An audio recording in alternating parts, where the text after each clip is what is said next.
Chị xem đây có. Trời ơi trời, tai.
Vòng cục.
Như vậy này.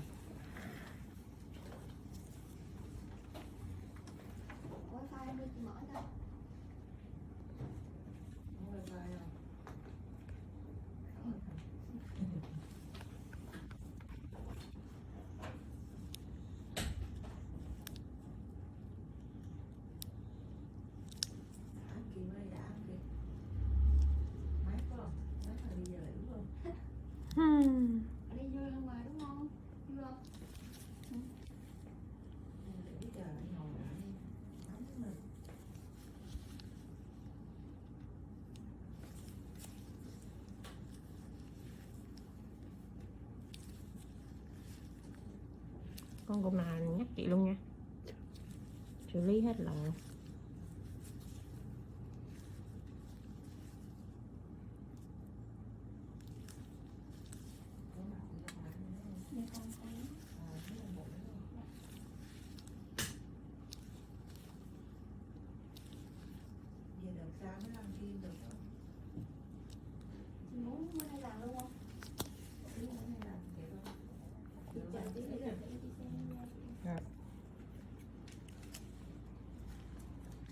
My mother-in-law called my miscarriage God's way of correcting a mistake after pouring wine on my wedding dress. When I asked her why she hated me so much, she smiled and said, "Because you stole my son." I just stared at her. That was 9 months ago today. She regrets everything she ever did and wishes she just stayed silent. I was always worried about other girls. Turns out I should have been worried about my ML. It all started the day of our wedding. The officiant asked the audience if anyone had any objections to our marriage, and my mother-in-law actually stood up and said, "Yes, over here, it should be me instead." I pinched the bridge of my nose, and even the officiant rolled his eyes and completely ignored her. Ever since then, she's made it her mission to tear us apart. Fast forward 6 months later, when I was planning my husband's surprise birthday party before we got married, he always told me how much he hated birthdays, and he made it a thing to never let me celebrate. But now that we were living together, he couldn't stop me, so I went all out. It literally cost almost $2,000 to organize because I refused to cut corners. I planned to have chocolate fountains, yes, plural, a catering team, servers, and very expensive champagne. I wanted to invite practically everyone he knows, so I dedicated an entire day to making some phone calls. The first one on the list was, of course, my mother-in-law. Truthfully, I wanted to get her out of the way, so I wouldn't have to keep thinking about it. She picked up on the first ring. "Oh my gosh, how is my baby boy doing? Please tell me you've dropped that evil witch by now." This is actually Sheila. Oh, right. Her voice immediately dropped, but not with guilt over being caught for what she said. It was more like disappointment. Well, I just wanted to get it over with, so I told her about my plan and how everything was already paid for. All she had to do was show up. Suddenly, she started screaming like a banshee, "Who the F do you think you are?" I stayed silent and waited for a little hallelujah to be over. In just 5 minutes, she called me very curse word I could think of, told me I was an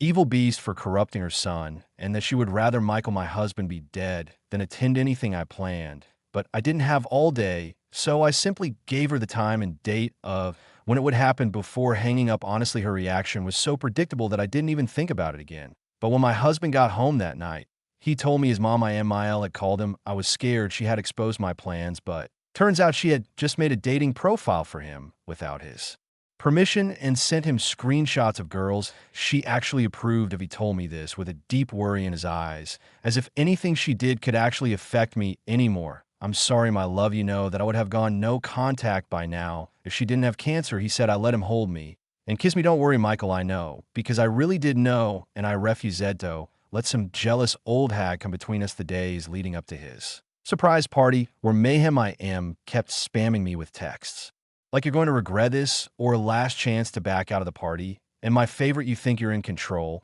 but you have no idea what's coming." She really thought she was the evil supervillain in a kid's movie or something, so I just blocked her number because I figured she wasn't going to come anyway.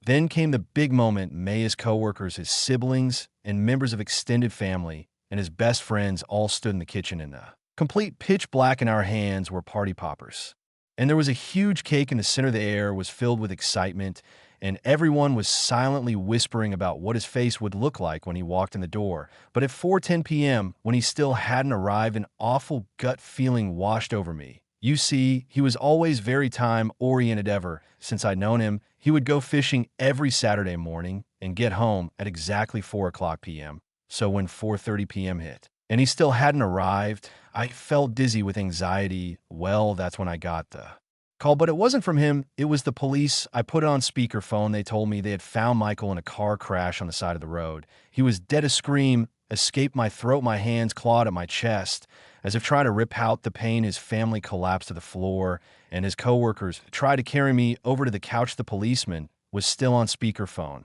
when someone grabbed the phone from me. What he said next hit me like ice too. The chest. We checked the security cameras at the scene. It looks like a Toyota Corolla intentionally knocked him into the ditch before driving away. Can you think of anyone who may have ill will toward Michael? I screamed again. But this time it wasn't grief, it was rage. I knew who was behind this, and I planned on making my MIL pay by any means necessary. I didn't even remember much of what happened next. Michael's brother Justin took the phone and started answering questions. His sister Anna was sobbing on the floor. Everyone was in shock. I just sat they're completely numb. The party decorations around us felt like a sick joke. The cake with "Happy Birthday, Michael" written in blue icing just sat there mocking us. The next few days